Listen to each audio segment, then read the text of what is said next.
Thank you, Dr. Shipley.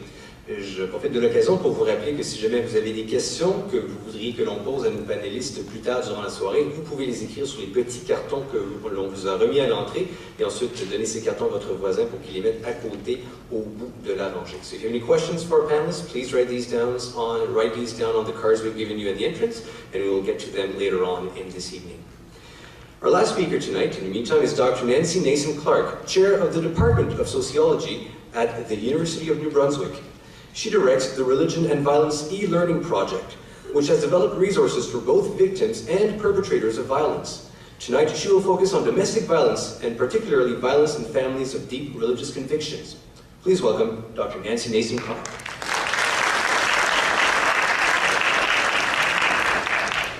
Thank you very much for the opportunity to be here. My comments will focus on the example of domestic violence within families of deep religious convictions as a way to explore guidelines between and within the sacred realm and the secular world. Who sets the guidelines that different constituencies embrace, follow, or resist? Who is involved in negotiating their boundaries? What are the points of tension and agreement? And most of all, what can we learn about contemporary Canada when we examine the nexus of religion, gender, and sexuality with a focus on abuse? Now, I have to share a little story with you. I'm a field researcher by passion, and for many years I've been trying to tell a story. And the story I've been trying to tell is what happens when an abused religious woman or man or young person or child goes to their religious community for help in the aftermath of domestic violence. And certainly we can observe that there is a holy hush that has operated in many religious circles where under the proverbial church carpet, issues of abuse have been hidden. But you know, within religious groups across our country, there is a rumbling that cannot be silenced. There is a shattering of the holy hush and a reality of violence and a recognition of the need of training and a desire and a determination to be able to meet the needs of those who've been violated within their own communities. If bidirectional links are to be built between the secular and the sacred, or in the case of my research, between the steeple and the shelter, two things need to happen as a first step. Churches, mosques, synagogues, and other houses of worship need to be safe places to say that you've been abused or violated. That is for sure. And secular agencies, government offices, and the broader public square needs to be a safe place to say that you are religious. My work reveals that often this is not the case. Religious spaces are sometimes not safe places to say that you've been violated. And secular agencies are sometimes not safe places to say that you're religious. In both contexts, those with whom you disclose this personal information do not know what to do next. They are either ill-equipped to respond to your practical, emotional, and spiritual needs regarding the pain and consequences of domestic violence, or they are ill-equipped and often markedly uncomfortable even acknowledging the fact of your religious commitment. For bidirectional links to be built, it is critical that both the language of contemporary culture and the language of the spirit are available to victims, survivors, perpetrators, and their families in the aftermath of domestic violence. A second, though related point I wish to make is that the collaborative community table related to the response to this major social issue in our culture, not a woman's issue, I might add, though women's groups and feminists were certainly the first to heed the call, that table is not very welcoming to the input of religious leaders or those informed even in part by a religious perspective. The view that is often held is that religion is part of the problem, but cannot be part of the solution. The fact that religious leaders are not invited or welcomed at the collaborative community table is despite the fact that many victims and survivors look first to their communities of faith when violence strikes at home.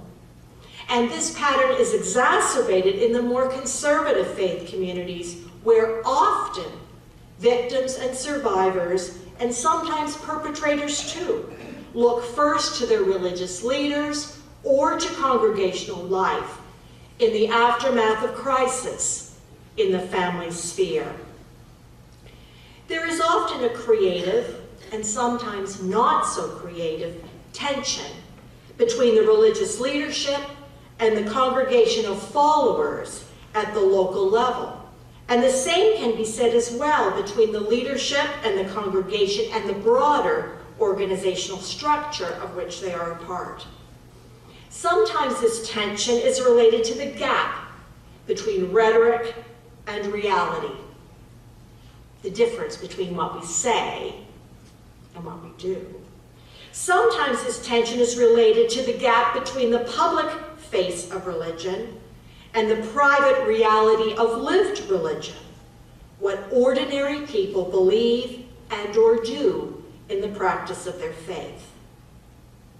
Finally, what are some of the lessons we have learned from our ongoing research program about the nexus of religion, gender, sexuality, and domestic violence? I offer 3 as beginning examples.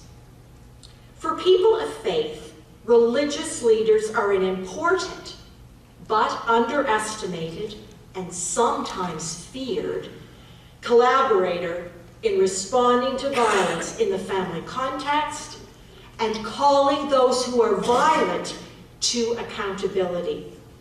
In one of our studies of 1,200 case files involving men who had been violent in the family context and who had been processed through the criminal justice system, we learned that about 60% of those who were court-mandated by a judge actually followed through on the commitment to attend a better intervention program.